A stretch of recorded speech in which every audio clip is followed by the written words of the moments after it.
I now call to order the Society's 2,443rd meeting in the 150th year since its founding on March 13th, 1871. Good evening, everyone, and welcome to PSW Science's Spring 2021 meeting and lecture series. Because of COVID-19, the Society is bringing this meeting to you via Zoom from locations all around the globe rather than our usual home, the John Wesley Powell Auditorium of the Cosmos Club in Washington, D.C. Our speaker tonight is Steve Stitch, Program Manager for NASA's Commercial Crew Program. He will be speaking on the program and on returning America to human spaceflight. I'm Larry Milstein, President and Program Director of PSW Science, one of the oldest scientific societies of Washington, D.C., founded in 1871 as the Philosophical Society of Washington to provide a forum to exchange scientific ideas, further scientific understanding, and encourage scientific inquiry. This lecture is being recorded and will be posted to the PSW Science YouTube channel, where it will join over 160 other recordings of PSW Science lectures. We invite you to explore these presentations, and if you like what you find, to become a PSW member, and to subscribe to the PSW channels on YouTube and Vimeo, as well as to PSW on Twitter and Facebook.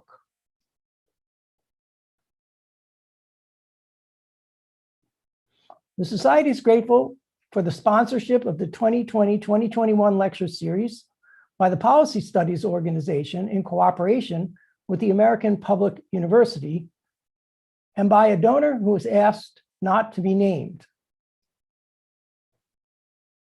We are also grateful to the sponsor of this evening's meeting, PSW member Adarsh Deepak. Please join me in thanking our sponsors. Our hearty thanks to you all. Before we turn to tonight's lecture, in keeping with the Society's traditions, we will welcome new members and read the minutes of the previous meeting and the summary of the previous meeting's lecture. I am pleased to announce that the following new members have been elected to the Society. Paul Arvison, a research physicist with the AAAS, interested in physics, especially underwater acoustics, cosmology, computer science, and science education, who is known of PSW for many years and has attended meetings. Anita Guberovic, Executive Assistant to the President at the Institute for Higher Education Policy, interested in space sciences and space travel, biology and environmental sciences, who learned of PSW through Meetup. And Steve Stitch, our speaker tonight, whose interests will be clear in some small part from tonight's lecture. Please join me in welcoming them all to membership. Welcome. PSW is a membership organization, and a participatory membership is central to PSW's mission of communicating and furthering science. I encourage everyone with an interest in science to become a member. It's easy to do using the PSW website. Go to the homepage, www.pswscience.org. Click on the blue Join button at the upper right-hand corner and follow the prompts.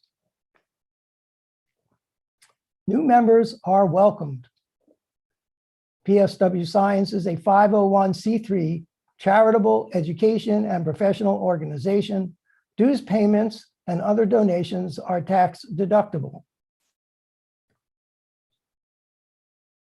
Recording Secretary James Heelan will now read the minutes of the 2,442nd meeting and the 90th annual Joseph Emery Lecture by Carlo Rovelli on quantum gravity. James. Good evening, everyone.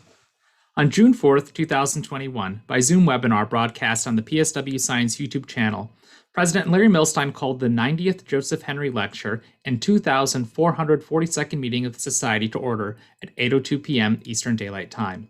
He welcomed new members, and the recording secretary read the minutes of the previous meeting. President Milstein then introduced the speaker for the evening, Carlo Rovelli, Distinguished Professor of Physics and Director of the Quantum Gravity Group at Aix-Marseille University. His lecture was titled, Quantum Gravity, Where Are We? The quantum properties of gravity are among the great remaining unknowns in science. Gravity operates on a field like the other fields of fundamental physics, and scientists believe it behaves quantum mechanically in the appropriate regime. Yet there is no theory of gravity's quantum mechanical behavior. Aspects of the gravitational field include the geometry of space and the geometry of time. Rovelli said that applying these physical and temporal coordinates to Newtonian time demonstrates that a quantum theory of gravity is a quantum theory of space-time. In this context, scientists would expect a theory of quantum gravity to incorporate the quantum superposition of space-time, the quantum fuzziness of geometry, and the quantum discreteness of space and time just before gravity is quantized. To solve for this theory, Rovelli asks whether there is a consistent quantum theory whose classical limit is general relativity. If conventional methods were effective, Rovelli said, quantum gravity could have been solved in the 1930s. But those traditional approaches lead to intractable ultraviolet divergences. Recently, empirical results have given traction to loop quantum gravity by diminishing confidence in competing approaches. For example, scientists theorized that Lorentz invariances break at the Planck scale, but recent observations have ruled out that theory, making Lorentz violating solutions of quantum gravity empirically difficult. Rovelli next addressed supersymmetry, which is helpful to quantum gravity because the infinities of graviton loops are cancelled by the infinities of supersymmetric particles. But scientists have not been able to see supersymmetric particles where they expected to find them. The cosmological constant approach is also under empirical stress. Rovelli said the revelation that lambda is positive has made string theory difficult to reconcile. He does not take seriously the emphasis about dark energy. In sum, recent empirical results have shown that popular theories are either incomplete, in tension with empirical inputs, or disappointing about their own expectations. Rovelli said loop quantum gravity is the best current tentative theory. It does not violate Lorentz invariance, involve extra dimensions or supersymmetry, rely on an infinite distance, or require additional hypotheses aside from general relativity and quantum mechanics. Rovelli said the infinities of the naive quantization of general relativity based on a perturbation expansion around a fixed geometry are not real. They are shown to be not physical by non-perturbative calculation that proves that geometry is quantized at the Planck scale. Loop quantum gravity emerged from a surprise. In 1986, researchers determined that loop states are exact solutions to the Wheeler-DeWitt equation. That key, Rovelli said, unlocked loop quantum gravity. He said a good theory must be such that you can write the full equations on a single slide, and showed that loop quantum gravity could satisfy that standard.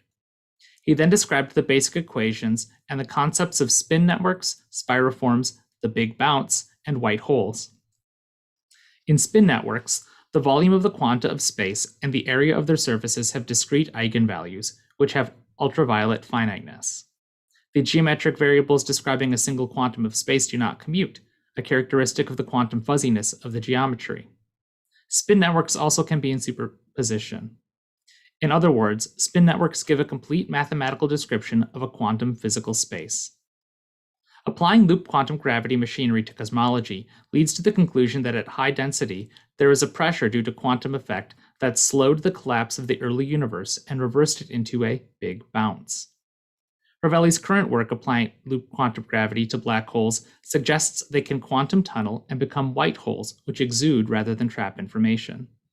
He said black holes in the early universe may have ended their operation and become white holes, Planck-scale micrograms or cosmic powder, which would behave like dark matter. Rovelli concluded by stating the conceptual consequences of loop quantum gravity. He explained that in quantum gravity there is no time, no space, no infinity, no things, and no external observer.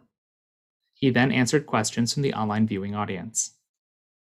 After the question and answer period, President Milstein thanked the speaker, made the usual housekeeping announcements, and invited guests to join the society.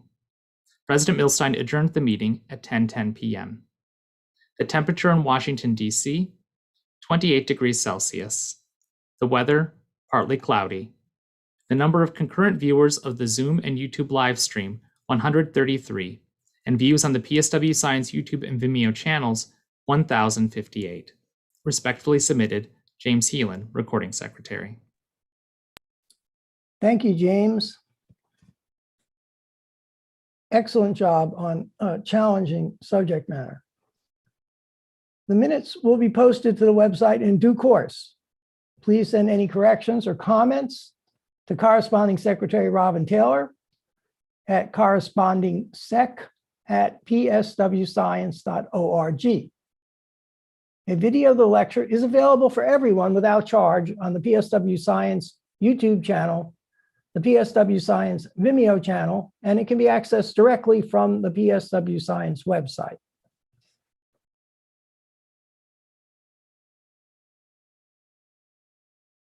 We now turn to tonight's lecture. It's my pleasure to introduce tonight's speaker, Steve Stitch. Steve is the program manager for NASA's Commercial Crew Program. He is responsible for setting and implementing the program's objectives.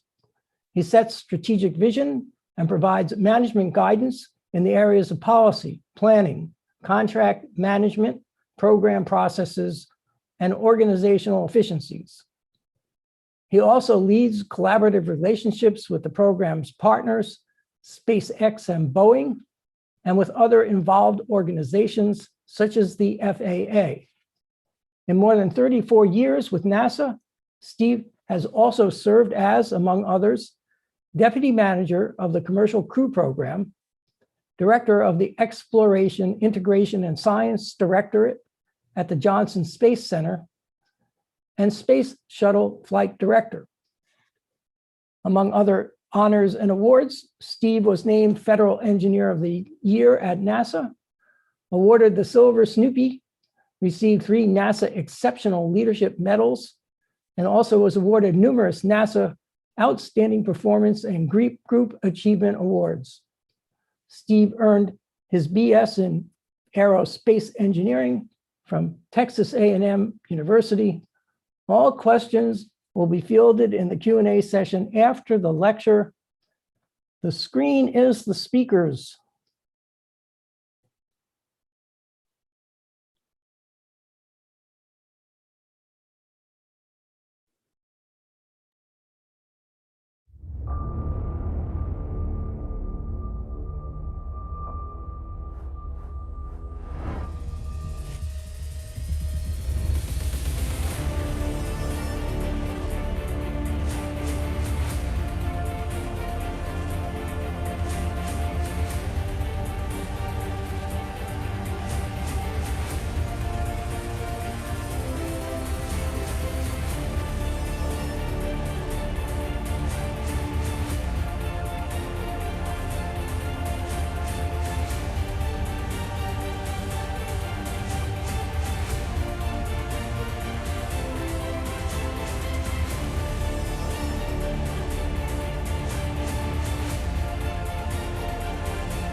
Thank you very much, Larry, for that kind introduction. And it is my distinguished honor to be here with the PSW Science Organization tonight. And thank you so much for allowing me to become a member of this distinguished organization. I can certainly tell that the lectures are stimulating from the minutes that were just read. I'm here tonight to share a little bit about our commercial crew program and what we're embarking upon in this program. And I'll talk a little bit about how we formulated it with this public-private partnerships. And I'll talk about the missions we're flying today, the vehicles we have, and sort of our vision for a human spaceflight. It's a pretty exciting time in commercial crew. Just today, we're getting ready for our next flight, which is the Boeing Orbital Flight Test 2. That'll be on July 30th. And so the launch vehicle that you saw roll out, that Atlas V, is being stacked in the vertical at the Cape Canaveral Air Force Station, Launch Complex 41. And the Starliner is in the progress of being fueled for the flight. So every day in commercial crew, it's a really exciting time. I'll start out by talking a little bit about NASA's sort of vision for exploration and how we fit into the broader NASA picture. If you look over on the left, it really is, low Earth orbit focused, where you see the International Space Station, which is our destination for our vehicles today. And then in the future, we really do envision a low Earth orbit economy where the ISS, the International Space Station, transitions to a commercial platform. And so the whole idea of NASA operating in LEO is really to begin to turn low Earth orbit over to commercial companies and to commercialize low Earth orbit. We really envision lots of different companies participating in low Earth orbit. And then that really allows NASA to focus more and more on the exploration program as we continue to do things in low Earth orbit with a more cost-effective vision. If you just think back to 1981 was the first space shuttle flight. Of course, that was instrumental in building the International Space Station, a totally government program. The ISS, obviously, a government-led program with lots of contractors and international partners. And then now what we're doing is transitioning to vehicles that are not necessarily owned by the government. If you look in the center of the screen, it sort of shows the moon as the current focus and the different areas that the NASA is embarking upon to go back to the moon with the goal of returning to the moon in the 2024 timeframe. You see the Space Launch System. This is the launch vehicle that is going to return the crews to the lunar surface at some point, and then the Orion spacecraft, which is the vehicle that's going to return our astronauts to the vicinity of the moon and eventually land on the moon via the human landing systems. It's an exciting time in exploration as well with the Space Launch System. The very first flight will be later this year in the October-November timeframe. This launch vehicle, the core stage, is at the Kennedy Space Center in the vertical assembly building being assembled. This vehicle, a little different than the commercial vehicles, it has a lot of heritage back to the space shuttle with the 5-segment solid rocket motors, and then the core stage, which really has heritage to the external tank of the space shuttle. And then the Orion vehicle, I'll talk a little bit more about Orion and how it was really instrumental in helping the development of the commercial crew vehicles. And so this environment is really trying to go back to the moon with the goal, as I said, of 2024. There is, in addition to the lunar surface missions with HLS, there is this lunar orbital platform called Gateway, and the difference between Apollo and the missions we're going to fly to the moon and the near-term Artemis program is really about reusability. The landers will be reusable, going back and forth from the Gateway to the lunar surface, and this Gateway will be in lunar orbit. It also has a commercial element to the Gateway in terms of having commercial resupply launch vehicles that will take cargo to and from lunar orbit. So you can kind of see, really commercial space for NASA started with the cargo missions to the International Space Station. That program was back in 2004. Transitioning, the next step was commercial crew, which is our program today. And then the next step really is delivering cargo to lunar orbit. This will be in a halo orbit about the moon, and the cargo will be delivered to this lunar orbital platform. And then the ultimate goal, of course, is Mars. And then, the vehicles are being designed to actually also deliver mass to the Mars surface at some point. But the moon is the path to Mars. We see there's a lot of benefit in going to the moon as we begin to learn and go back to the exploration. This is just sort of how we fit into the broader NASA vision in Commercial Crew. Our vision in Commercial Crew is really about having low Earth orbit be this robust, vibrant enterprise with many launch providers and a wide range of government and public uses. We even see that with the space station that you see in the vision today. The space station is a great international lab, and so the space station program is embarked upon having commercial companies fly up their experiments to the space station for a commercial purpose. We are there, NASA and the government is there to provide this wonderful laboratory. The things we can provide is a platform to do that research. It's a place in space that has plentiful power. It has astronauts that can tend to the various experiments.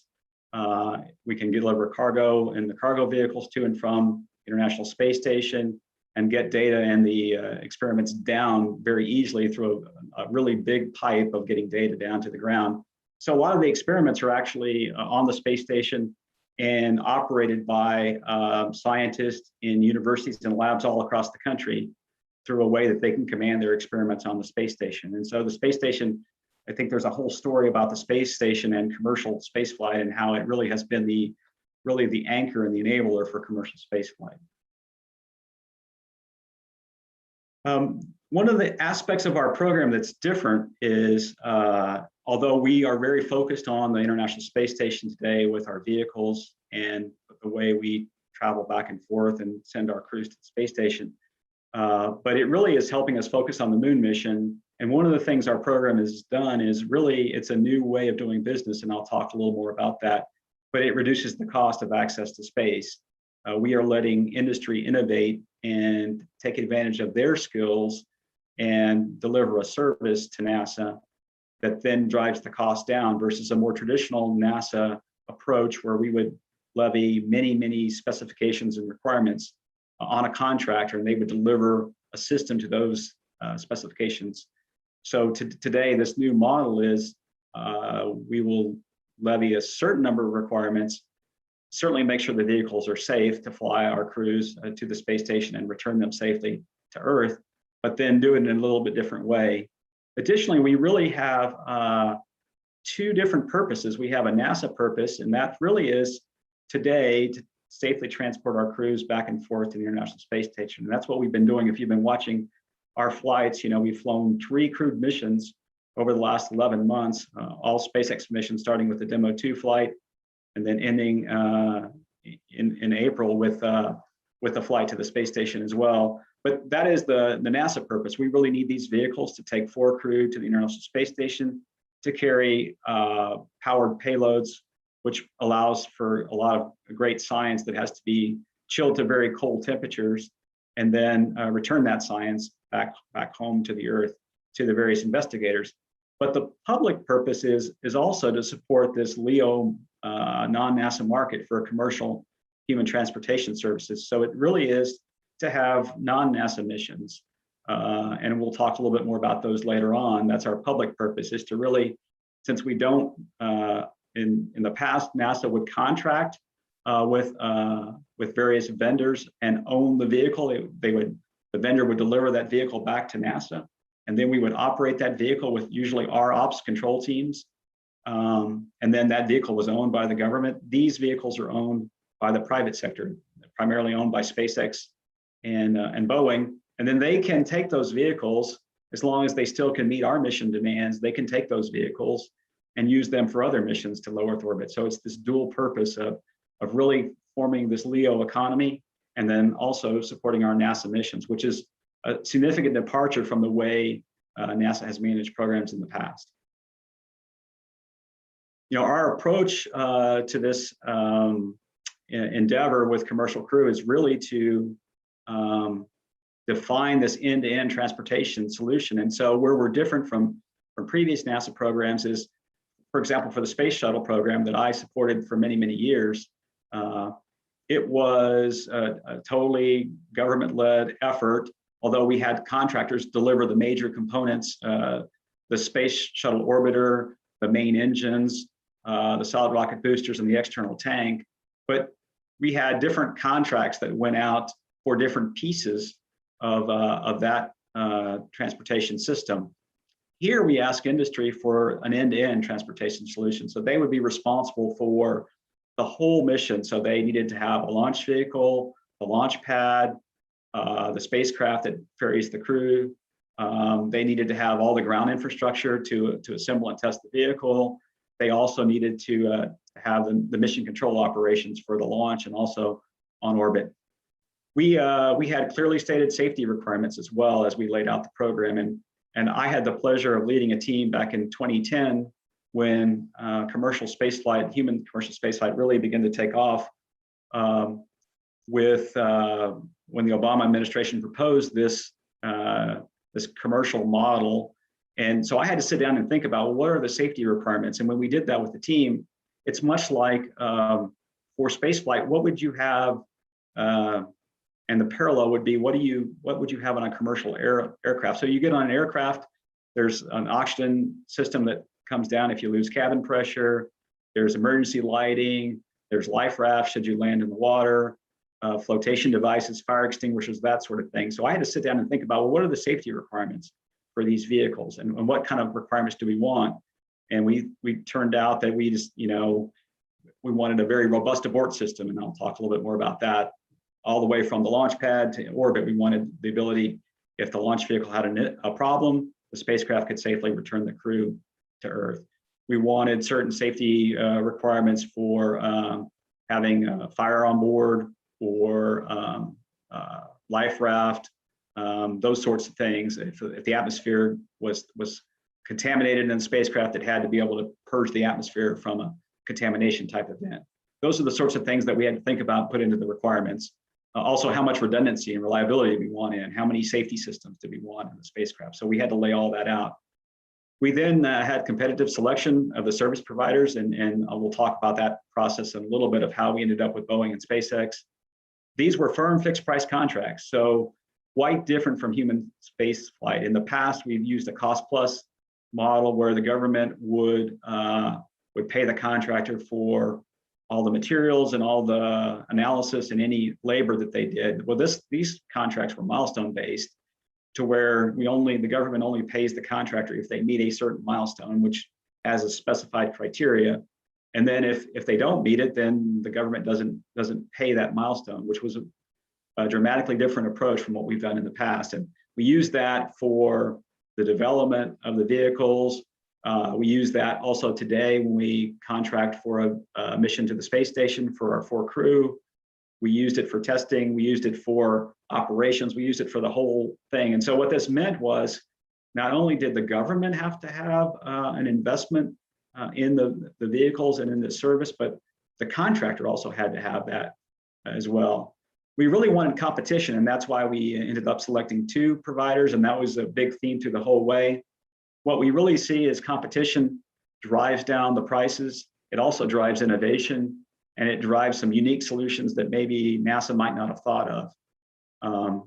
We wanted a range of launch vehicles and spacecraft combinations. That's why we ended up selecting 2 different providers with 2 different launch vehicles and 2 different spacecraft to really have that diversity of vehicles. And the theme there was really assured access to the International Space Station. We knew as we moved into this model, we were moving away from the Soyuz vehicle, which is a wonderful vehicle that the Russian government has flown for a large number of years. It has a tremendous track record. We're moving to this new model. And so that's why we really wanted to. What we've seen in the past is, the DoD, in particular for their access to space, has had 2 different launch vehicles, the Delta and the Atlas, for example, and then now for those kinds of missions, they also use the Falcon 9 launch vehicle as well. So we really wanted to have those 2 diverse vehicles as part of our transportation system. To optimize for success, we had this strategy of starting with the right plan. And I would say one of the key successes in our program was when we had that small team in 2010 develop the initial requirements. we ended up with about 330 or so requirements, which seems very, very minimal. And I was always worried we had too few requirements. And then we also had to find the interface to the space station. So I think the two key things that we did that helped make us successful was we really thought about the requirements at the beginning. And some of our requirements are high level, like transport 4 crew members and 220 kilograms of cargo to the International Space Station and return them safely. That's one of those requirements. And when you decompose that, then that really decomposes into the launch vehicle, how big that launch vehicle has to be, what kind of throw weight it needs to have to the space station, how big does the spacecraft have to be. It really drove a lot of things, but we had really high level requirements. We also allowed industry to have unique and alternative approaches, and you can see that here. You can see the Boeing Starliner CST-100 vehicle, which has a service module and crew module, and then you see the SpaceX Dragon, which has a trunk and aerodynamic fins and a nose cone that protects the docking system, and a little different design. Both decided to use a push or abort system, which was new and innovative, but both had a little bit different approach to the way they did it. And we allowed that. As long as they met our requirements, it was acceptable to have 2 different approaches. We had a phased acquisition approach, and I'll show you what that meant. And then we really tried to partner with industry from the very beginning to educate them on our expectations, what our requirements were, what kind of things we're looking for. And we really see this as a partnership between NASA and industry versus the more traditional role where the NASA program manages the program and then sort of directs the contractor. We engaged industry the whole time during this acquisition approach strategy, and then we looked for feedback along the ways at things that we could do to improve. And so it was an evolutionary approach to get to where we're at today. So this is sort of how we did it, and it really started back in 2010 with that presidential announcement to have this commercial model. And so we had lots of different vendors. You can see here, SpaceX, United Launch Alliance, Paragon, Sierra Nevada Corporation, Boeing, Blue Origin, ATK. We started with this very small, modest $50 million development. We called this CC Development 1. And that was really just to start giving some seed money to industry to begin to mature their systems.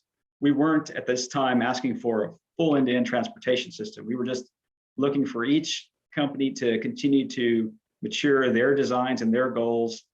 And sometimes it was actually, almost subscale. Paragon was more about life support systems. Obviously, Sierra Nevada was about their Dream Chaser spacecraft. United Launch Alliance was about their development of an abort system for the Atlas V rocket to detect problems during potential launch anomaly and then communicate those to the spacecraft and allow the spacecraft to safely separate. That was something that launch vehicle needed.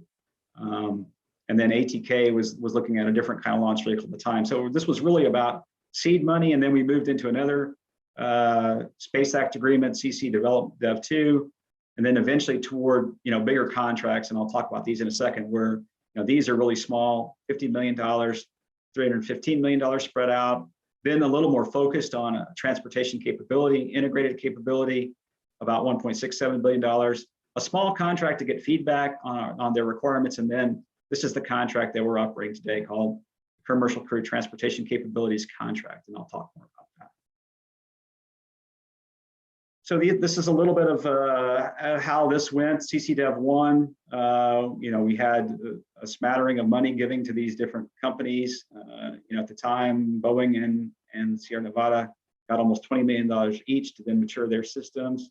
We moved, and these were what we call an unfunded Space Act agreement. So there was really no requirements per se in that Space Act agreement.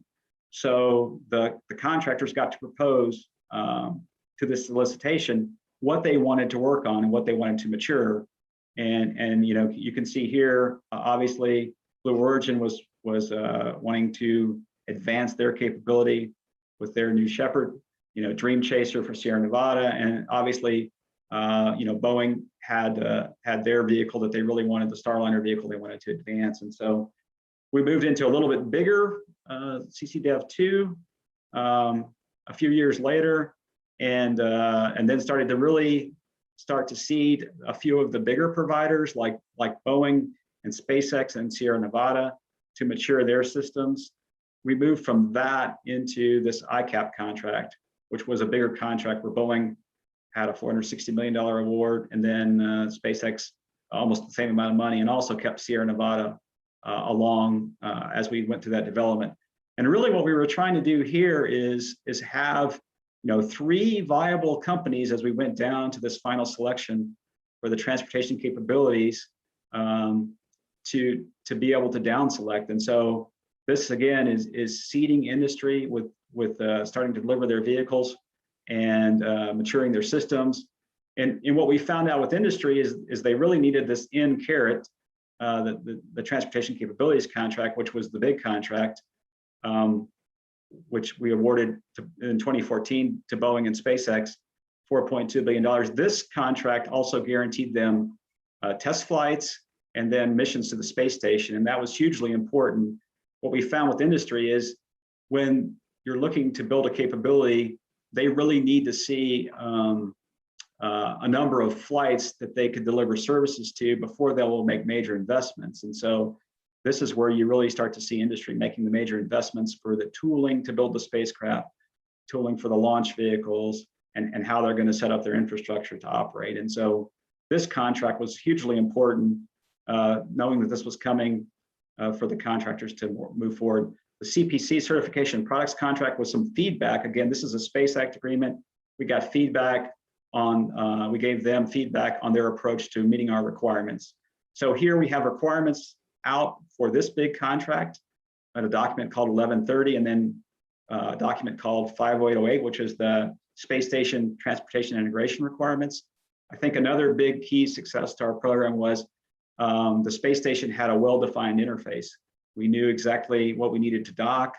We knew exactly how we were going to communicate between the vehicles once the vehicle was docked to space station. We knew how the vehicle needed to fly up to the space station. Those requirements were very well solidified. And so we gave the contractors feedback on their approaches to our requirements, the way they would implement standards for welding, crimping, wiring, printed circuit boards, everything that needs to go into building a spacecraft. We gave them feedback here to prepare them for this phase when we down selected to Boeing and SpaceX.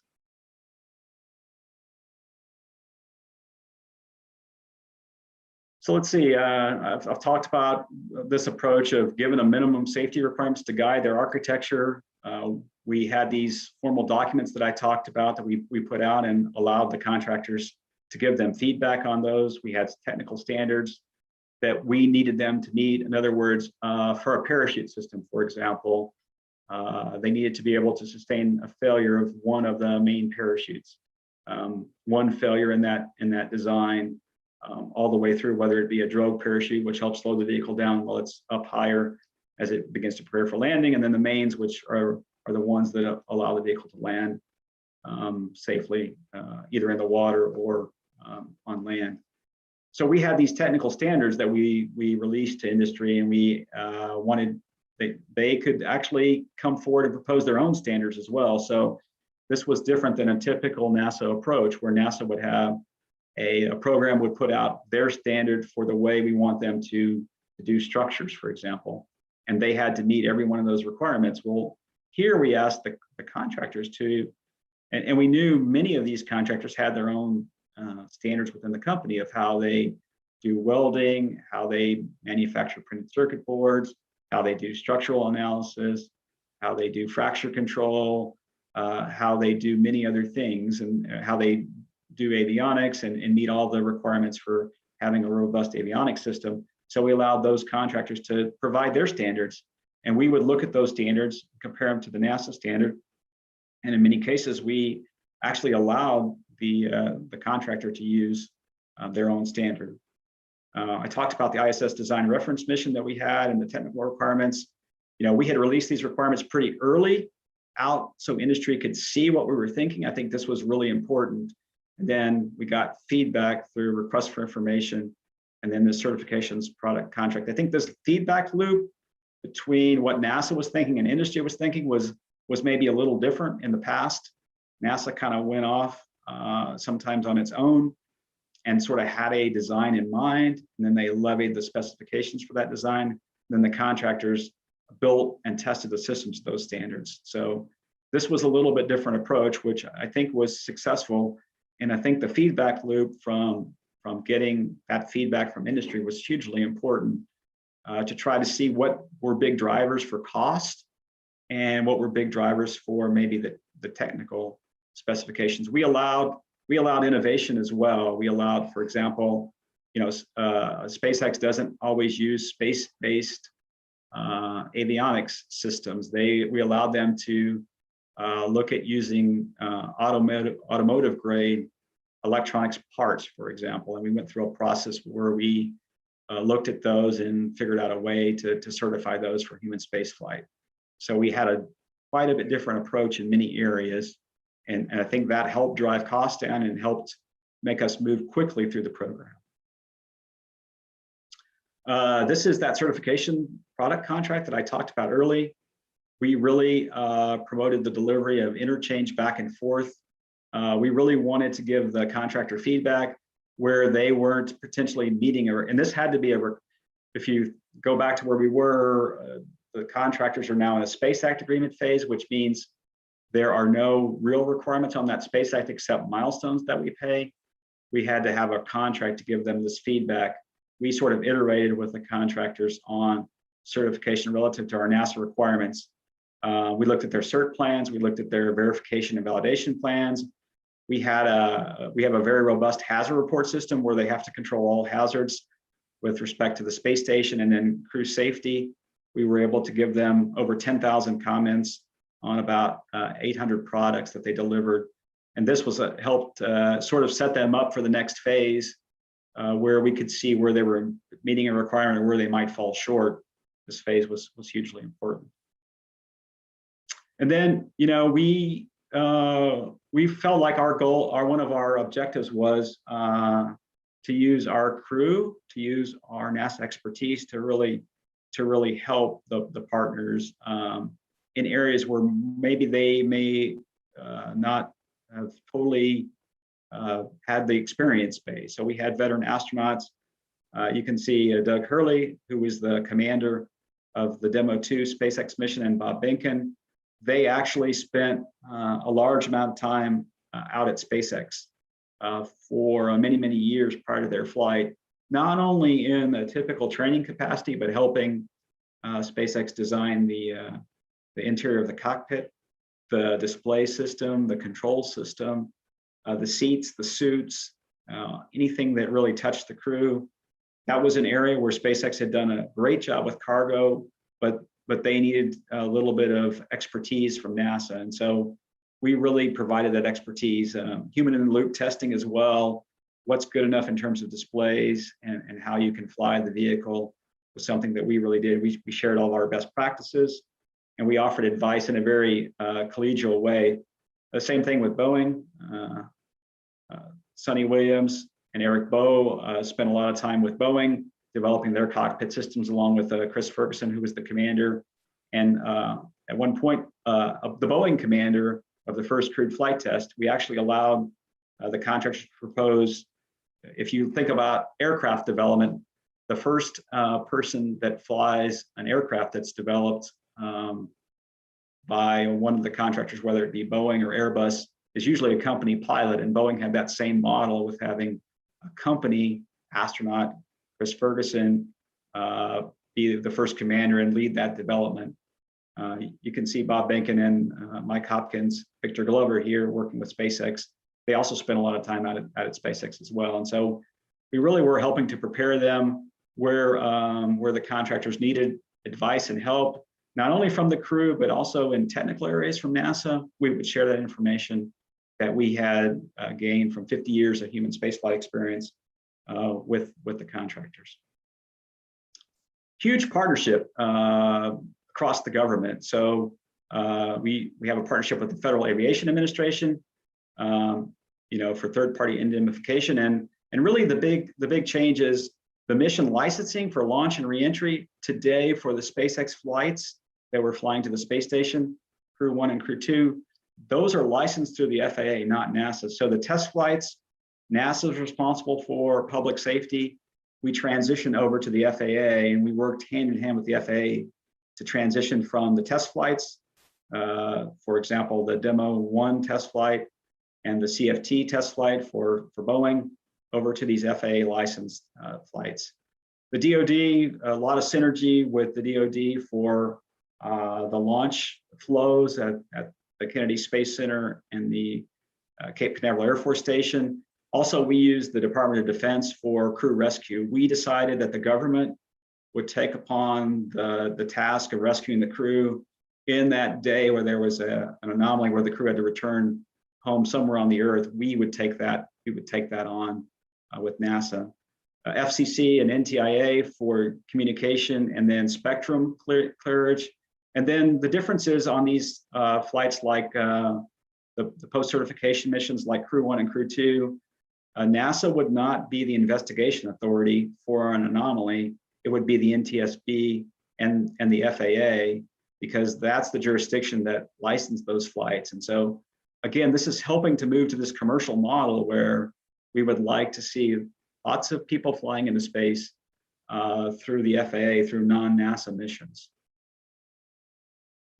The goals were really, regular and reliable transportation to the space station. And I think we're beginning to see that now with the SpaceX flights, where we are in a bit of a rhythm. You've seen us launch 2 increment missions to the space station to actually expand the number of crew members on the space station. The Soyuz, a wonderful vehicle, carries up 3 people. Now we can carry 4, which really helps to expand the amount of research that we're doing on the space station.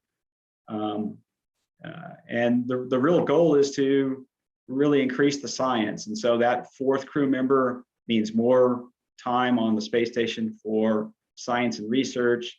And so we can get, at times on the space station, the one thing that governs how much research could be done was really crew time. And so having a 4th crew member is a huge part of that. And then, as I've talked about earlier, we're really trying to turn low Earth orbit over to these commercial companies. And then it really allows the rest of NASA to focus on developing the Orion spacecraft, space launch system, the Artemis missions, the human landing systems, and then all the surface systems. Because we started to realize within NASA, we just don't have enough people to do it all. And maybe today is the, when we look back 10 years ago, this was the turning point where industry could do this on their own. Now I'll spend a little bit of time talking about the vehicles and the differences between the 2 vehicles. We'll start with the Boeing Space Transportation System. Boeing chose to use the Atlas launch vehicle. And this vehicle has been flying for a long time successfully, probably up to about 70 flights. They chose, for their performance needs, they needed what they call a 422 configuration of the Atlas. So 2 solid rocket motors. Obviously, it's the 2 RD-180 engines that's been on the vehicle for a while. And then this Centaur upper stage. The Centaur upper stage has been their workhorse for many missions, including many science missions over many years.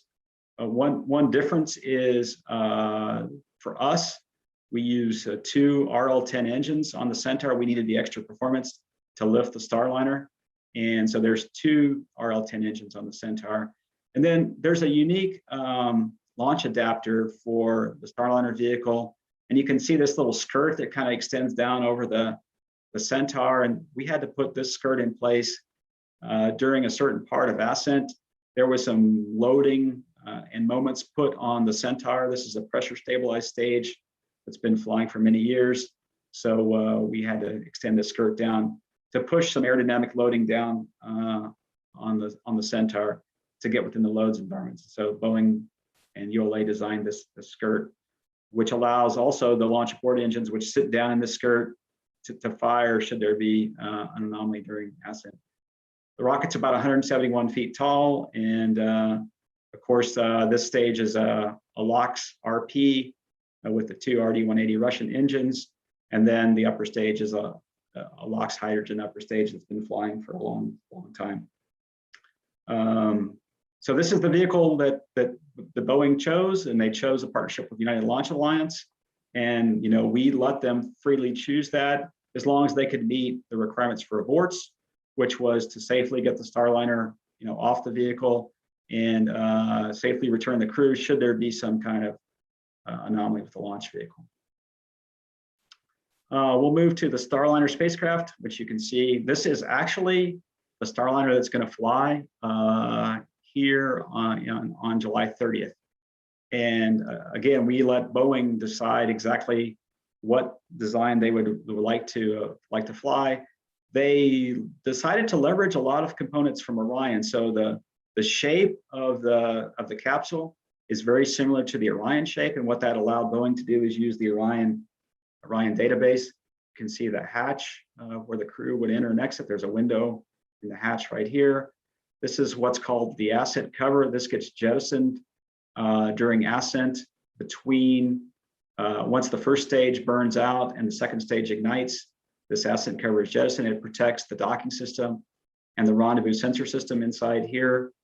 And then this is the service module. It really is the propulsion element. You can't see it, but the solar arrays are right here. There's a solar array panel that sits at the base of the vehicle, and most of the time that's pointed toward the sun as it flies to the space station, and it charges the batteries, which are inside the crew module. The umbilical that carries a lot of fluid connections between the service module and crew module. The TPS, you can see there's a base heat shield. It's an ablative heat shield that sits right here. It's protected by the service module. And this is largely, the tiles here are basically shuttle-derived heritage around the hatch. And then this is flexible reusable insulation, which is very similar to what was flown on the space shuttle, so for thermal protection. So we analyzed all the parts of this system. Here you can also see these are dog houses. So this is where the thrusters are, which allow the vehicle to maintain attitude and also translate on orbit. There's orbital maneuvering engines and also reaction control system thrusters in there.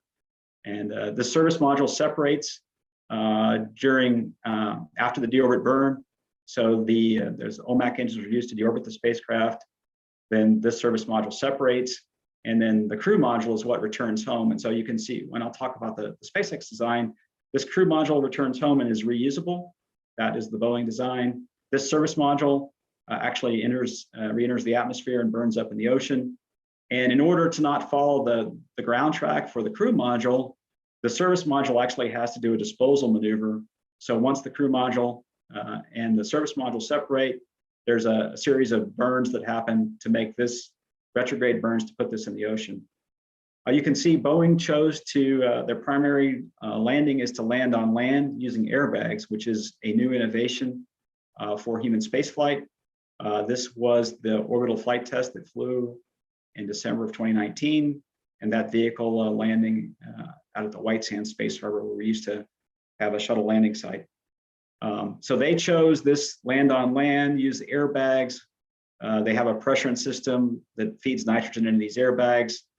They have to drop the heat shield to deploy the airbags. One, they're under the main parachutes, and then land on land. And the system can also land on water. So for aborts, if there was a launch abort, the crew can land safely with the airbag system on land. And so this was kind of a unique innovation, is the airbags. And then one other thing that Boeing did, you can barely see here, but the top, these are pedals for the docking system.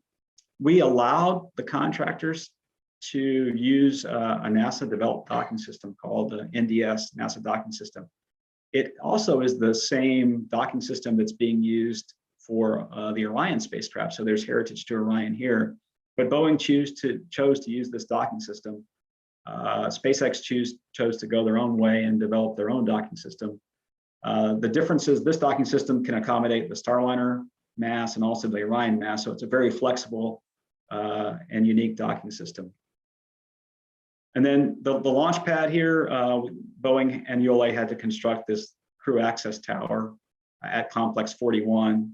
So for years, this pad has been used for all the Atlas V flights, but we had to build a launch tower to get the crew over to the vehicle. This is a picture also from the OFT mission in 2019, and we're excited to have that vehicle headed out to the pad soon, and we'll see that vehicle at the pad here in July. So this is a little bit about the Boeing proposal for how they would embark upon their space transportation system. They also uniquely decided to use NASA for the operation. So they contract with the flight ops directorate, and they the NASA personnel also operate this vehicle from the control center in Houston. And I'll talk about SpaceX using a bit of a different approach.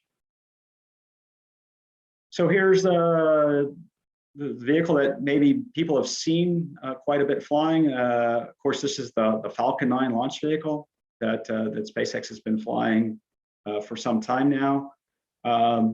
Compared to the Atlas, one of the things that was unique is SpaceX actually designed this for all the NASA requirements. We had to kind of go back and look at the Atlas in a little bit different light, because the Atlas was designed obviously well before NASA put out its requirements for human spaceflight. So we had to look at some things like fracture and structural loads very carefully to make sure that that vehicle met our requirements. And again, we had to add some avionics to that vehicle and some flight computers to look at pressures, temperatures, and command and abort. But SpaceX did this from the start. So this is the Falcon 9 launch vehicle. It's about almost 230 feet tall. It has 9 M1D engines. These are LOX kerosene engines as well, about 190,000 pounds of thrust each. And then the second stage has one, what's called an MVAC engine, and it also is LOX RP. You know, they use a different system for fueling. The Atlas fuels that rocket very early, like we did for the space shuttle. They get into a stable configuration on the LOX load on that first stage and second stage. SpaceX fuels this rocket very close to flight. If you've ever watched a countdown, they really start loading propellant at about 35 or 36 minutes prior to flight in this first stage and second stage. And that's just their model, is load the propellants very close to launch, don't allow for a lot of boil off on the LOX, and then launch the vehicle. And so the final load closes out very close to flight. We spent a lot of time working with SpaceX to human rate the Merlin engines and also the MVAC engines, and really thoroughly went through the design of the rocket. And then recently for the Crew 2 flight, we allowed them to fly a reused vehicle. So for the very first time for Crew 2, we flew a reused F9.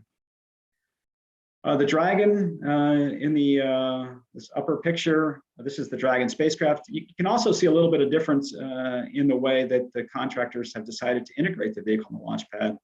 This is in the hangar, and you can see this is the transporter erector below the Dragon. And so SpaceX stacks the vehicle in a horizontal manner and attaches the Dragon in a horizontal manner, versus if you look at the United Launch Alliance configuration, all that stacking is done in the vertical integration facility in a vertical manner. And so we allowed the contractors to decide which way that they would decide to integrate the vehicle. We didn't specify that requirement. You can see the trunk. So there's a separation here playing between the trunk and the Dragon spacecraft.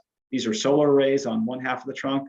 If we looked at the other side of the trunk, we would see some radiator panels to reject heat in space. And so this side gets to point to the sun, which is nice and warm and provides power to the batteries. The other side points to deep space and rejects heat. The abort systems between the two spacecraft are very similar.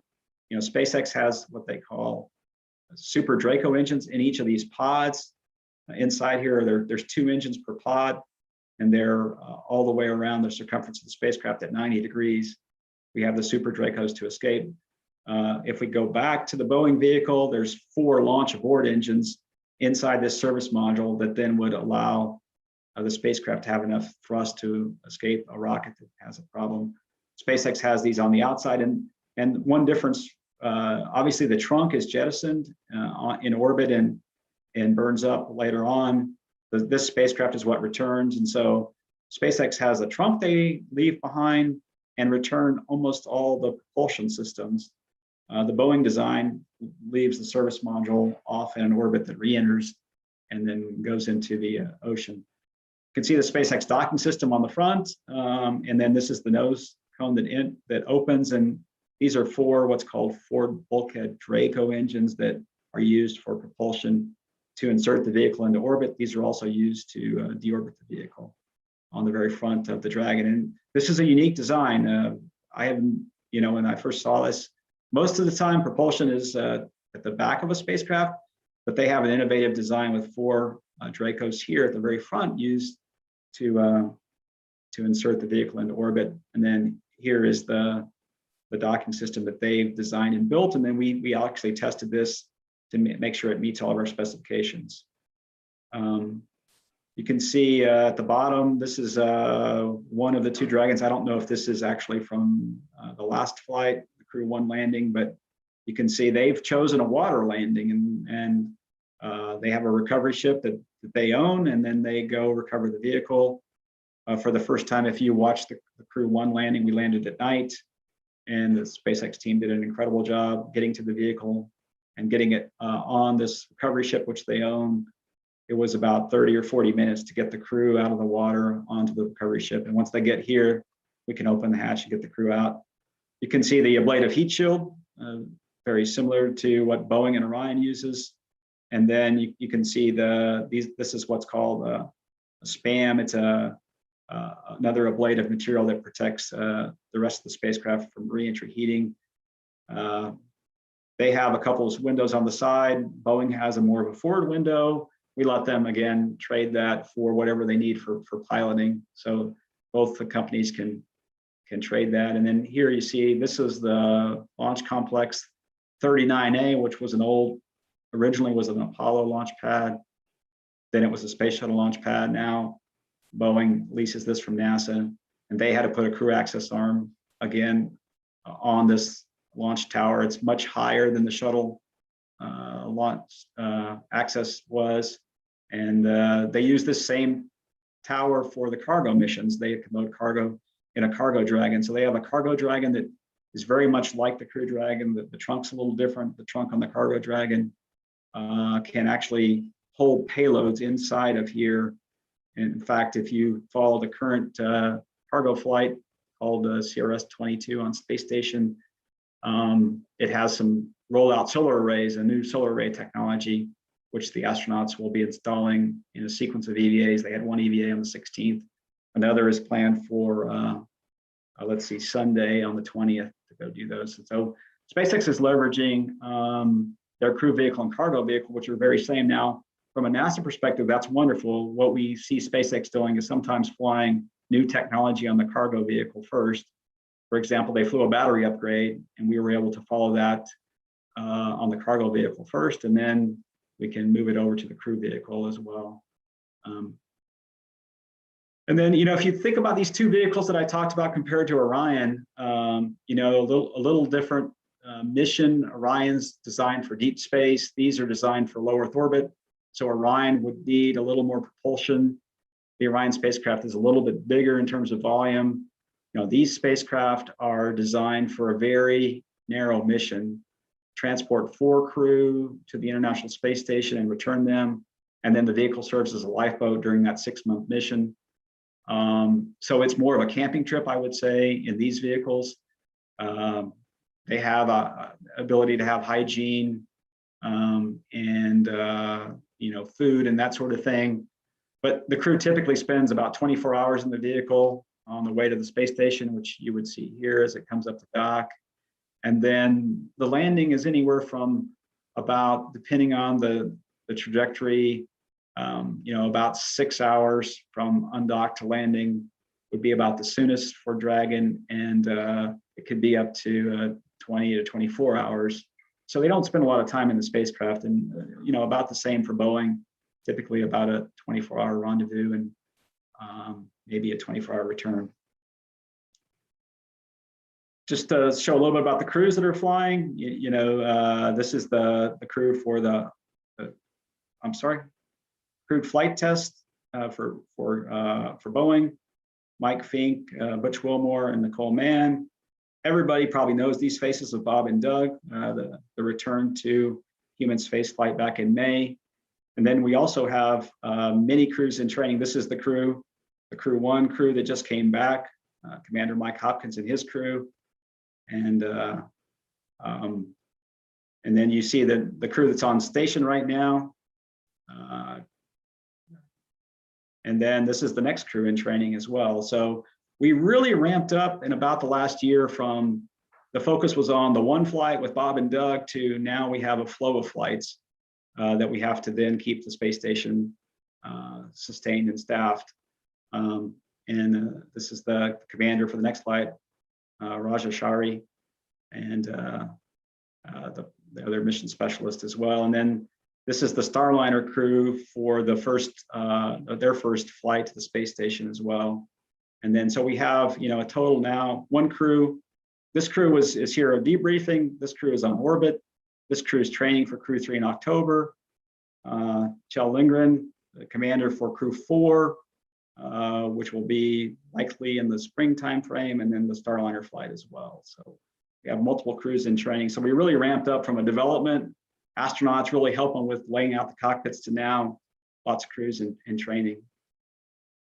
And then, what we actually see now too is this this stimulation of the low Earth orbit economy. And so if you just think about the last year, in May of 2020, we flew the Demo 2 mission with Bob and Doug to the space station as our first crewed mission in 9 years, and a test flight, and then 2 other missions since then. So you see this low Earth orbit economy starting to develop.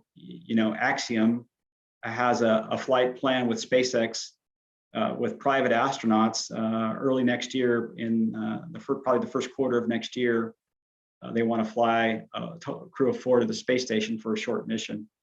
You see also SpaceX have the Inspiration 4 mission, which is a totally non-NASA mission that they want to fly 4 people in space. Likely here in the early fall timeframe, they'll fly that mission with 4 astronauts on a 3 or 4 day flight that totally not related to NASA, not going to the space station.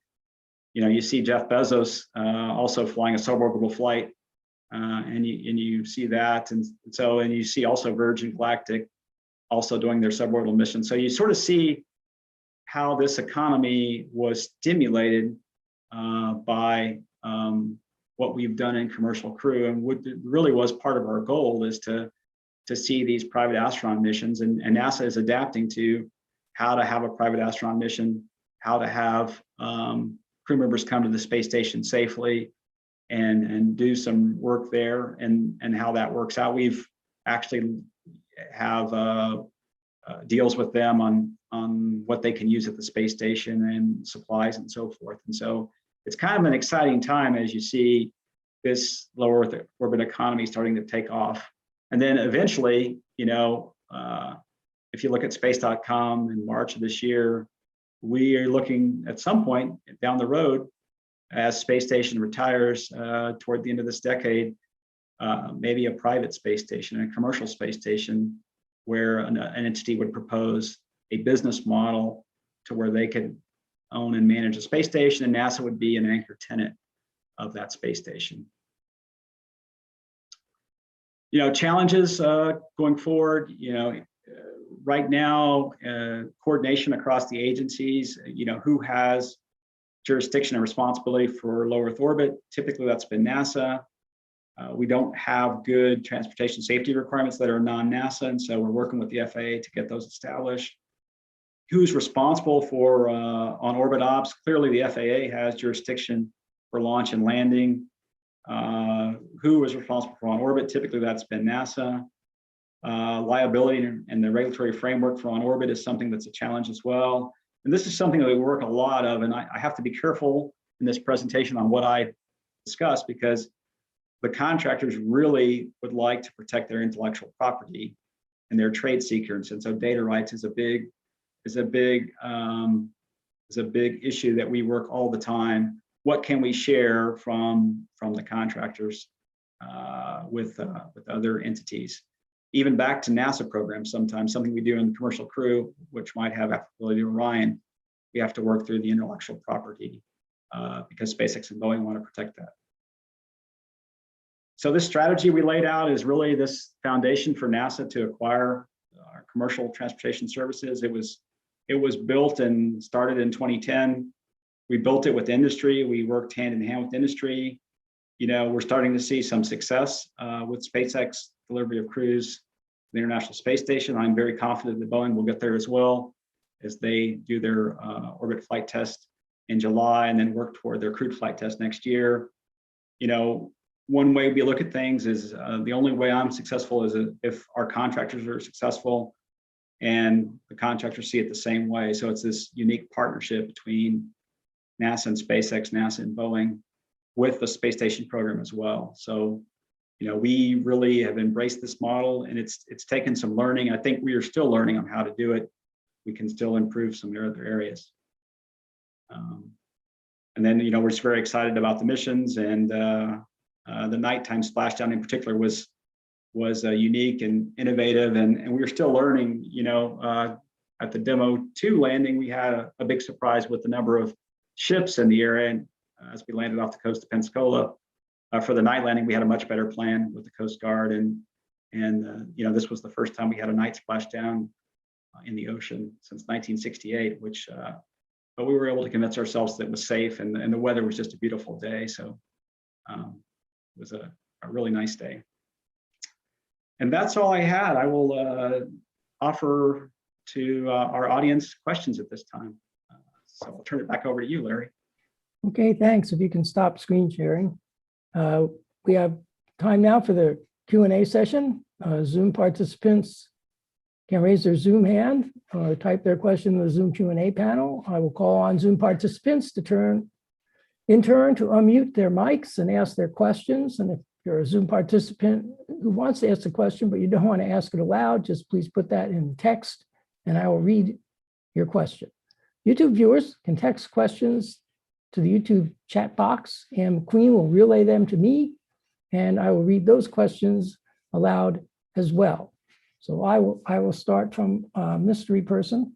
So Sierra Nevada's Dream Chaser was part of the commercial crew program, and I understand that it's still being developed. Can you tell me whether that is still being funded in part by commercial crew, or is it totally private, or is it another NASA program?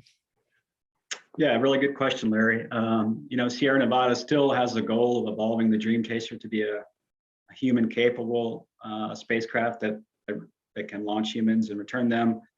You know, they won a contract with the space station program called the Commercial Resupply Services 2. So they are developing that vehicle right now, and their prime focus is a cargo vehicle. And that vehicle is very important for the space station program. They have a module on the back of that vehicle that has a tremendous upmass capability for cargo, and then also it can return cargo. One of the challenges with the space station is, believe it or not, it's getting the science back down in volume. And so there's more science on the space station that you know, investigators would like to get back to the Earth. And so Sierra Nevada right now is focused on that the space station resupply mission. We aren't funding them right now, but we have a relationship with them, and we have technical interchange meetings and continue to follow their design, because again, one of my goals is to see Sierra Nevada someday fly people into space. It may not be with funding from commercial crew, but there might be a path there. So we continue to have a relationship with Sierra Nevada. Yeah, on that one point, I think SpaceX is the only cargo, the crewed cargo is the only one that can land safely and bring things back. All the others are expendable. Yeah, you're correct. I mean, today the cargo vehicle, the Cargo Dragon returns, and we return science as well in our crewed vehicles. We have an ability to return. Right, on the crew vehicles. Yeah, on the crewed vehicle. Obviously, they don't burn up. No. Hopefully. No. One other question, was kind of my question, which is ULA using, you know, it has a Delta and the Atlas rockets, but they're about to be retired because the RD-180 has been basically outlawed since it's a Russian-built rocket engine, been outlawed by Congress, and it's supposed to be replaced by a Vulcan so-called Vulcan rocket, which is undergoing development. It's supposed to be powered by the BE-4 from Blue Origin, actually. So what is the status of that? And what happens if ULA doesn't bring that program to fruition before they run out of RD-180s? Is there a backup plan, or is it just SpaceX? We would have to address that. You know, right now, Boeing has purchased enough hardware from United Launch Alliance for a number of missions. So it's not an imminent problem for our program. They've went and bought a number of Atlases to carry them out pretty far. And what we would want to do is we want Vulcan to be successful, and then we would have to on-ramp that into our program. When if Boeing decides, hey, I'm going to move to the Vulcan as their launch system, we would then do a certification on that vehicle, and we would start once it starts flying. So we are following that Vulcan development and the mods to the pad and all those sorts of things right now. And then we would on-ramp that capability as a Delta certification of the vehicle. The ULA Atlas V is nearly certified for crewed flight now, and so we would have to on-ramp that. So again, that's really Boeing's model to decide as the Atlas phases out, they need to look toward Vulcan, and they've been working hand in hand with the United Launch Alliance. So we would anticipate Boeing will move to Vulcan, and we would go certify that. Okay, a question from Ferris Assam. Ferris, can you, oh, I should read your question, sorry. So he says that the IRS could retire, say possibly in 2028. And what is NASA's future plan for ISS, and do SpaceX have a plan to be part of any further ISS developments? So that's one question, which maybe is not commercial crew, but. Yeah, again, I talked a little bit about this idea of having a commercial space station. So, you know, I would anticipate ISS retirement will get extended out toward the end of the decade. So we'll have the space station there. And then the idea is there's been a couple of solicitations already. Axiom was awarded a module in 2020 that attaches to ISS, and their business model is that could then be a foundational element for a future commercial station. So we've already begun to put out requests for information to have some entity propose a commercial space station, and then these vehicles would be able to go to that commercial space station. So that's really the approach for low Earth orbit. Is to, the first step was the vehicles, the cargo vehicles and crew, and the next step is that space station, which is a little more complicated. They are free to propose how big the space station would be, what the capability of it would be, and then NASA would evaluate different proposals, just like commercial crew. Probably start out with a number of those, and it's really not under our office. There's a commercial LEO office that is responsibility for doing this. One thing I would say too is NASA is probably in the middle of more development than ever with Orion SLS and the vehicles that we have. More development going on across the agency than any time in my career, certainly. I think he had a related question, which is Russian officials indicated they could pull out of the ISS in 2025. Cosmos says its agreement with the international partners runs out in 2024. Russia has its own plans and has been making noises about doing something with China. And I guess the question would be, his question is, does NASA have a similar plan? But I think you kind of answered that. My question would be related to that. If Russia pulls out, how much of an effect does that have? And will that mean that you couldn't use Russian launch systems to get to the ISS, or they just be one-off agreements? Yeah, that would probably be a better question for the space station program manager, but you know, I would say the Russians have sort of made this public that they want to pull out. But at the same time, in July, they're flying up a new module to ISS called the MLM, Multipurpose Lab Module. So I suspect the Russians will stay, and we work with the partnership all the time at extending the space station out to 2030. The Russians, you know, it's a really great reciprocal relationship. The US part of the space station has certain things the Russians rely on, like power. We have a little bit more power on our side with the truss and the solar arrays. The Russians have propulsion for reboost and orbit maintenance, and so it's a great partnership. So we're not really doing any planning for the Russians to pull out of the space station. We have a question from Mike Helton, PSW member. Mike? Yes, thank you, Steve. It was a very informative discussion. My question involves the Boeing land-air system on dry land using airbags. And as you know, the Russians use airbags bringing their capsules back. I don't think we have ever used airbags to bring a manned capsule back, if I remember. But do you know if we've had any problems, or the real question is, did Boeing work with the Russians to develop and innovate the airbag strategy for bringing their capsule back? Yeah, good question, Mike. The Russians use a little different system than Boeing, so they really don't use airbags. What the Russians do is they have a single parachute, and then very close to the ground, they fire some what they call soft landing rockets, and so they actually use propulsion devices to slow down at the very end, right before contact with the ground, and so it's a little different design. We have worked with Boeing on the airbag design, and it has redundancy in the way it's deployed. There's redundancy inside the bag itself. So there's two different ways to get the nitrogen gas into the bags.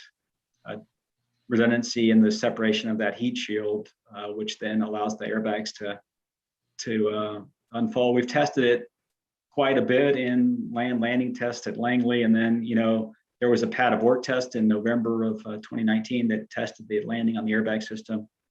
The orbit flight test also in December of 2019 used that system successfully, and we're about to test it again. So right now we have quite a bit of confidence in that airbag system. And you're right, it is unique for a land landing to actually cushion the final landing event. And we look at the accelerations on the crew and measure those.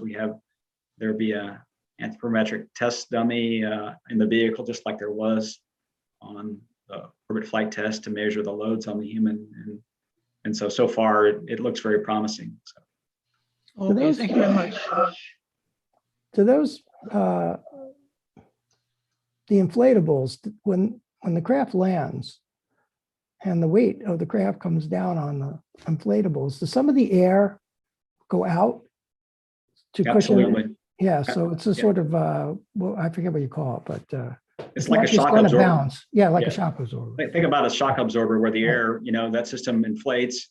There's an inner and outer airbag, and then that air rushes out at the landing event to sort of cushion it. So it's a very innovative system. Yeah, very interesting. Yeah. I have a question from Ann McQueen, who's a PSW member and is also our social media director. And she asks, will SpaceX's Starship be part of NASA's commercial crew program?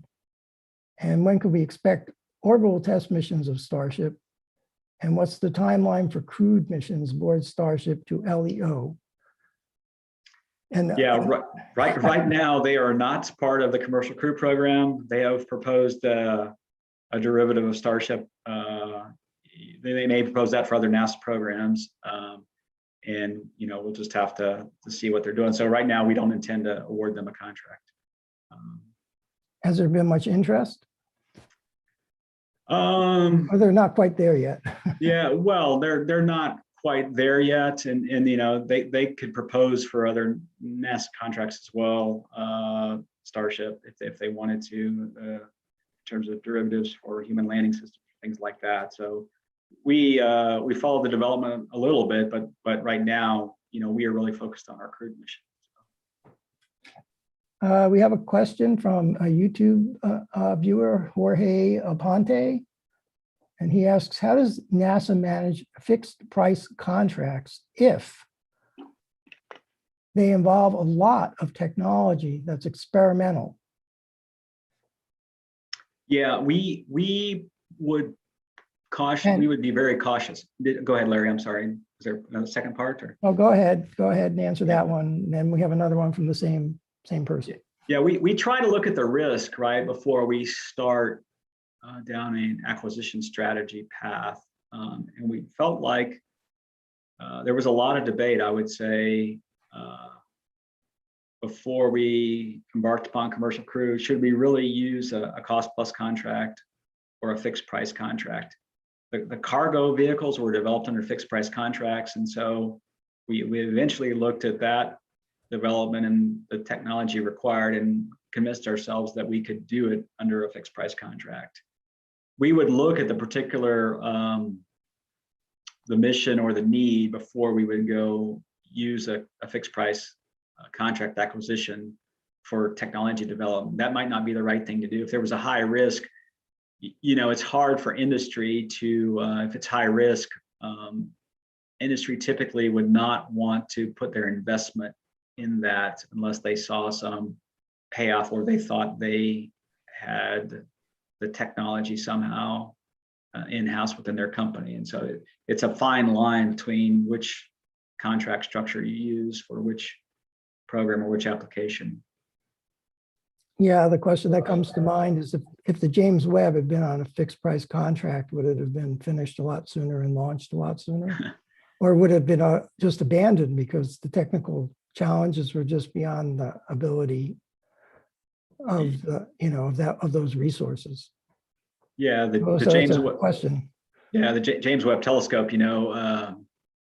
Boy, it really is a technological marvel in terms of the way the sun shield unfurls, so some of the instrumentation, the backbone of the composite that was used to put the primary mirror together. And so I'm not sure NASA would have embarked upon a fixed price contract. I'm not sure it would have been successful. There was a lot of technology development, which has been the big challenge. And I am not very knowledgeable on James Webb at all. I would say I'm really focused on commercial crew. It's a question nobody will ever answer because it was done on a cost plus. So this is a related question from Jorge. He asks, how does NASA manage prices as the only buyer where conditions may impose low profit, great risks? How can these technological developments be used for commercial purposes beyond NASA? Well, it's a compound question. Yeah, I mean, we sort of have some market pricing on cargo pounds, what it costs per pound of cargo delivery. We kind of know what some of the seat costs have been from the Russians. So that's what we used a little bit of some of our benchmarks. We would do our own government assessment of a proposal from the contractors to see if the price is reasonable. We try to do that every time there's a big development. Is what do we think what does the government think it should cost, and is it reasonable, and what's the risk level to the government? So this is still a bit of an art, I would say, in terms of managing fixed price contracts. I've been at it between being the deputy and program manager almost for 6 years now, and I would say we continue to learn how to manage these fixed price contracts. What was the second part again, Larry? I probably. What are the costs of this? Sorry, I'm reading the wrong one. I think it was how do these things get used outside of NASA? Yeah, I think you have to then figure out, is there a market? We've gotten a little bit better at market surveys, and you can see, at least for our vehicles with these private astronaut missions and SpaceX's Inspiration 4 mission, there is a market for people that want to pay to go into space, into low Earth orbit. And so you have to assess that market, and is there a market for that type of service? You're starting to see that a little bit with the moon, with the commercial lunar landing program, where there's a commercial landers proposed for, not for crew, but for cargo landing for science on the moon. And so we're starting to see different companies have different business models. And I think what it does is sometimes it's hard to know what some company might develop. I always use the internet as an example. And when I was young in my career, the internet was in labs at universities and NASA, and it was largely used to exchange files and data between different entities. And then, today we're doing this Zoom call on the internet. We could have multiple people, hundreds of people engaged, and I'm looking around at my desk and I've got an iPad that uses the internet, a phone on the internet. So I think sometimes, what's the imagination of business models in the future? Even things like spacesuits, there could be a commercial market for a spacesuit. If there's a commercial space station, there might be the need for a spacesuit. And then, so we're starting to look at those kind of markets. And I think we're learning as we go along. That's one of the things we try to do, is always be retrospective and look at what we're doing and how could they be used in future markets. I think we'll go to another person with a voice question, but first to follow up and make sure that I translated his question correctly. I think part of his correction, Jorge's question is probably how do you transfer the technology to make it useful beyond NASA missions? And I know NASA has a very active tech transfer function, but it's not always easy. No, it's not easy. And then in these cases, it's even harder, where if under these contracts, if it's proprietary to SpaceX or Boeing, we really cannot transfer it. That is one thing that has been a challenge. I'll talk about things we've learned a little bit, and maybe to answer the question. So one thing we learned with parachutes is these large ring cell canopy parachutes used by both Boeing and SpaceX.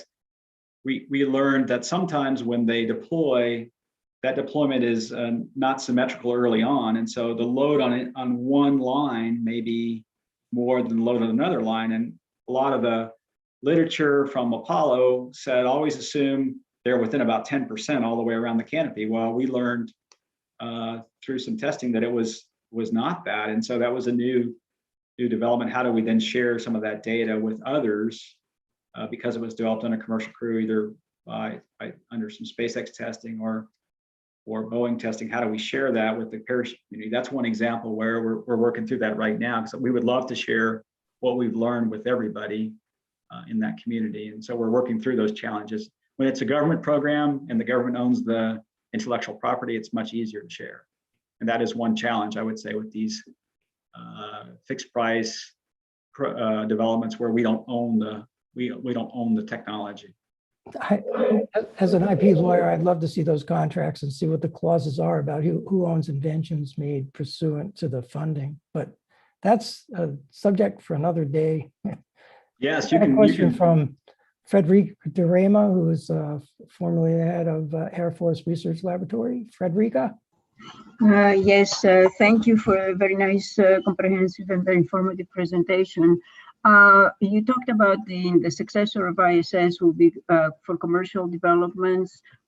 So I know you cannot talk about specific companies, but can you talk about areas, sectors of people are lining up to, in a sense, have commercial ventures, and what is the kind of the scope? It will be kind of experimental, exploratory development, or the range of all of those. What can you tell us about that? Yeah, I wish I could. Thanks for the question. I wish I could answer that. We don't really know yet. We haven't gotten far enough along, and then once we get some responses back, that would be procurement sensitive right now. So, but if you are with the Air Force Research Lab, we could put you in contact with people later on that might be able to share some data with you if you were interested in participating in the commercial space stations. Thank you.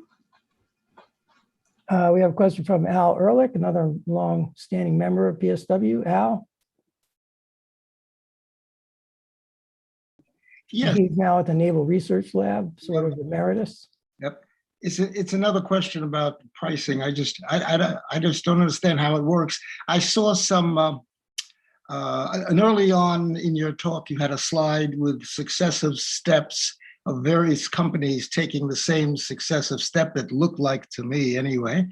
And there were 5 or 6 of them. And finally, at the end, the only companies involved were Boeing and SpaceX. And that looked like the the most costly step.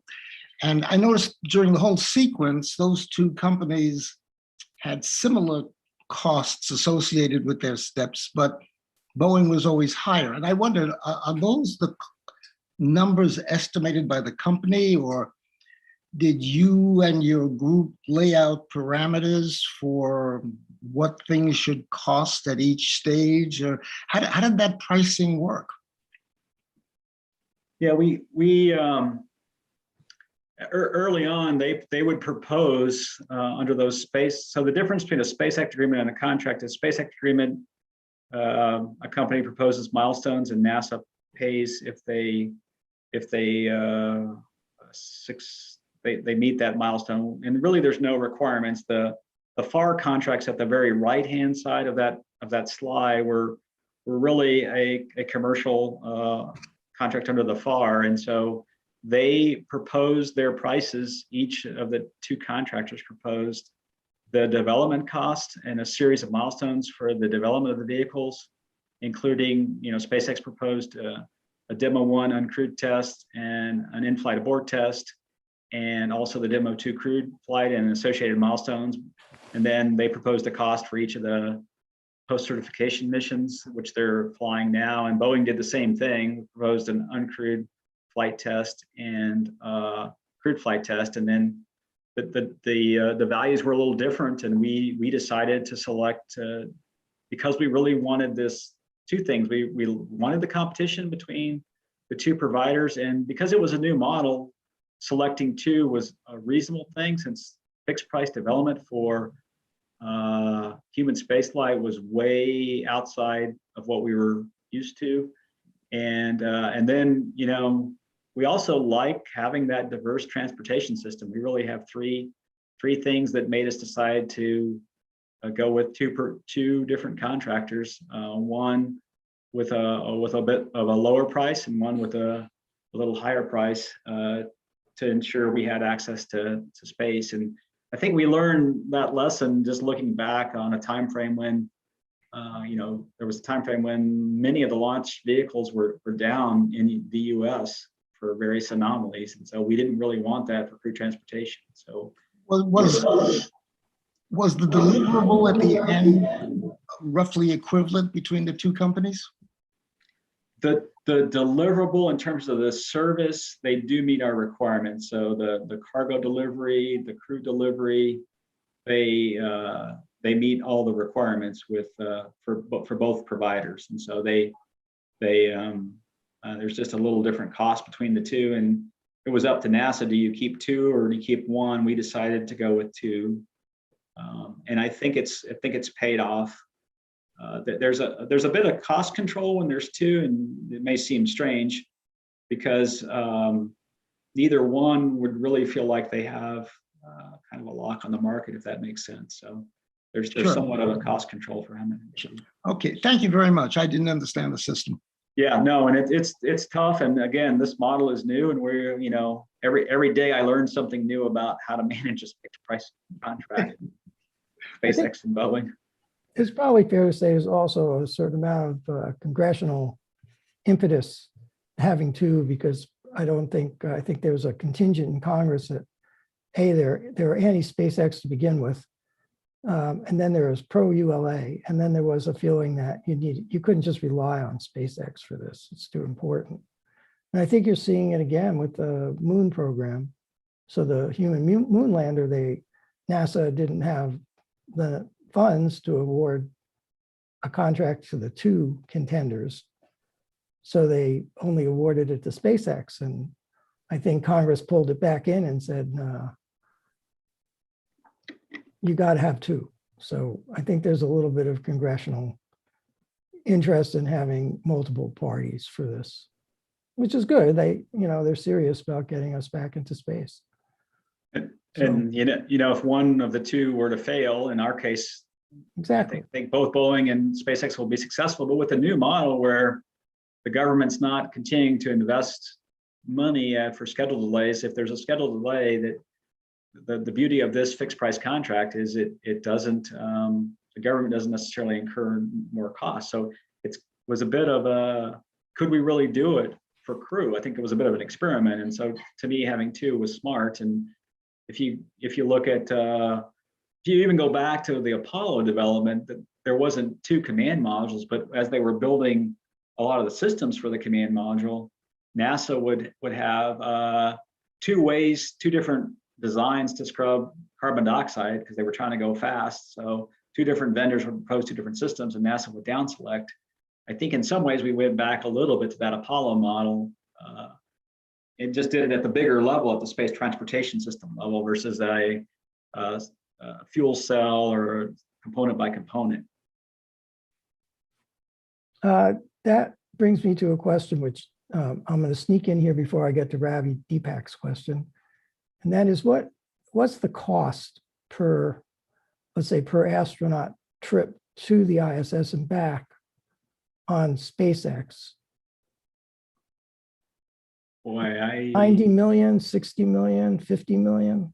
Yeah, unfortunately, I would not have that number at the tip of my tongue, so. Because my impression is that the cost of getting a kilogram to and from the space station in the SpaceX system is a lot less than it used to be. And the cost of getting an astronaut up there and back is a lot less than it was to pay the Russians to do it. Yeah, I couldn't comment on the seat prices, but what I could say is the value of that SpaceX flight compared to what we have been doing and will continue to do with Soyuz is 4 crew, and the Soyuz has limited return capability for science. Great spacecraft, does a wonderful job returning the crew. Our vehicle can return much more cargo and really a powered, there's 2 different versions of a refrigerator system that keeps the science samples conditioned all the way to landing, and there's a polar and a glacier, and both the Dragon and Starliner can return those. So it really is about, the value is not just the seat price, the value is that cargo and the time critical nature of getting the cargo back, and then getting that cargo, the human research. You know, one of the things we're doing on science is really trying to understand the human body as we embark upon the longer missions to Mars. Getting that human research back in a timely fashion, getting that data to the researchers is critical. And so, you know, that's the difference between the vehicle we've been flying on, the Soyuz, and our vehicles. I also think in this case, there's an ROI point to be made that on the long term, the reduced cost of doing things because of the advanced systems that SpaceX and presumably Boeing have developed will make it less expensive per unit of whatever you're doing. And so it will eventually end up being less than relying on the old systems. But and the Dragons are reusable. I mean, we've embarked upon reuse on Crew 2. That spacecraft is the spacecraft we flew on Demo 2. We'll continue to reuse Dragons, and then the Starliner is reusable as well. That crew module is reusable. So it's a different model that over time I think will pay back versus each Soyuz is a one-time use spacecraft. So last question comes from PSW member Ravi Deepak, and it's Ardash Deepak who is sponsoring this lecture. That's his dad. He says, thanks, great presentation and overview. It's an exciting time for commercial crew. Is Tom Cruise still planning to shoot a movie on the ISS for Mission Impossible? And for the future astronauts out there, any words of wisdom or career path recommendations? Boy,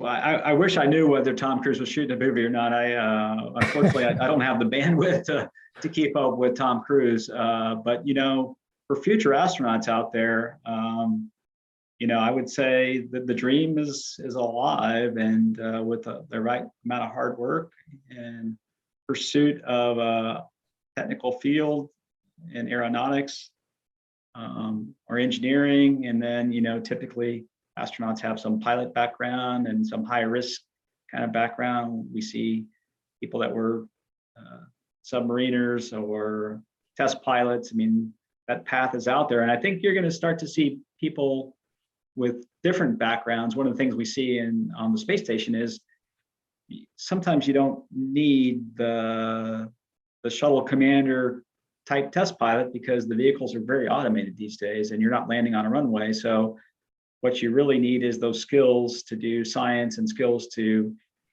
maintain space station. One of the best skills on space station is somebody that can work on stuff. And if something doesn't go quite right, can adapt. And so, I think that dream is out there for many, and NASA continues to select new and bright astronauts. And it's always exciting to see the new young faces. And, I think there's a bright future for lots of astronauts, not only NASA, but, private space missions as well. Hey, Robbie, I think they should go to UCSD because right now UCSD grad is up there on the space station. That's my alma mater. Okay. Which one, Larry? Oh, you got me. Can't think of her name offhand. Oh, Megan? Yeah, McCarthy? Megan. Megan. Okay. Megan's Yeah. wonderful. Yeah. A Scripps Institute oceanography grad, I believe. Okay. Part of UCSD. Okay. She's wonderful. So as is Shane and Tama and Aki as well. They're all pretty amazing. Yes, they are. So with that, I think it's a great note to end on. Let me thank you so much for spending the time with us and delivering this lecture. And I'm going to apologize, as I said I would, that we can't have you in person right now, but we're looking forward to seeing you in person when you're in DC in the future and we're allowed to meet together, hopefully for a PSW reception and dinner and lecture. But if not, for some other event, if you'll just let us know when you're in town, we'll love to have you. Okay. Yeah, I would love to come visit. I'm looking forward to the non-COVID timeframe when we can all get together. And I wish I could have been there in person. I think that would have been a little bit better evening, but this was phenomenal. So thank you. Thank you very much for inviting me. Thank you. Appreciate it. So maybe we'll see you in a little bit. Okay. And thank you everyone for joining us. The recording of tonight's lecture will be available to everyone on the PSW Science YouTube channel and in due course on Vimeo and via the PSW Science website. Please share the links with your friends and subscribe to YouTube and Vimeo channels for notifications on new postings, and to PSW on Twitter and Facebook for news and updates on the Society's activities. And join, please join. It's easy to do using the join button on the PSW Science website homepage. Before you go, we have a few important announcements.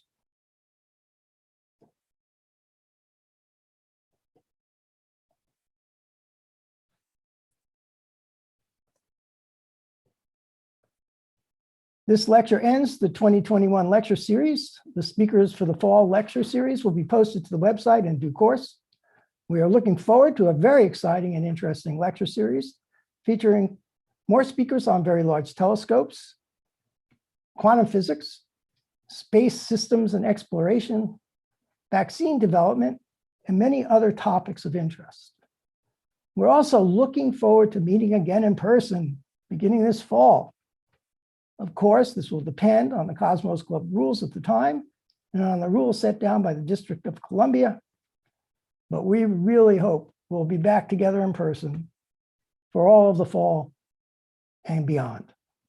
But even if we can't meet in person, as soon as we hope, PSW will continue to hold meetings and lectures by Zoom, stream them to YouTube, and post edited recordings to Vimeo and YouTube.